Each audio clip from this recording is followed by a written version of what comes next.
যে কোনো ব্যক্তিকে আপনি মাত্র ১ মিনিটেই বশ করতে পারবেন।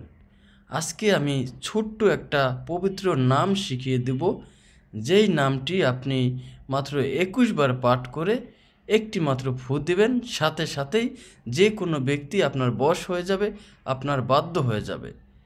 এটি আপনি আপনার ম্যানেজার কিংবা আপনার উপরস্থ যে কর্মচারী আছে অথবা আপনার মালিক আছে তার উপরেও আপনি প্রয়োগ করতে পারেন, অথবা আপনি আপনার ফ্যামিলির কারো উপর প্রয়োগ করতে পারেন, অথবা আপনি আপনার ভালোবাসার ব্যক্তি সহ যে কোনো ব্যক্তির উপরেই প্রয়োগ করতে পারবেন।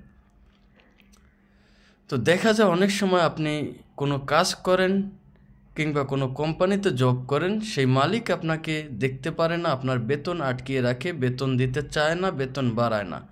আপনি চাইলে তার উপরও এটি প্রয়োগ করতে পারবেন। এজন্য আপনি স্ক্রিনে দেওয়া যে পবিত্র নামটি আছে ইয়া মানিয়ু, এই নামটি আপনারা ২১ বার পাঠ করে আপনার ওই কাঙ্ক্ষিত ব্যক্তির উপর একটি মাত্র ফু দেবেন। দেখবেন সাথে সাথে সে আপনার বশ হয়ে যাবে, আপনার অনুগত হয়ে যাবে। যদি আপনি তার শরীরে, তার মাথায় আপনি এই ফু দিতে না পারেন, তাহলে আপনি দূর থেকেই তার দিকে লক্ষ্য করে এই নামটি ২১ বার পাঠ করে একটি মাত্র ফু দিবেন। ইনশাআল্লাহ আপনারা ভালো একটা ফলাফল পাবেন।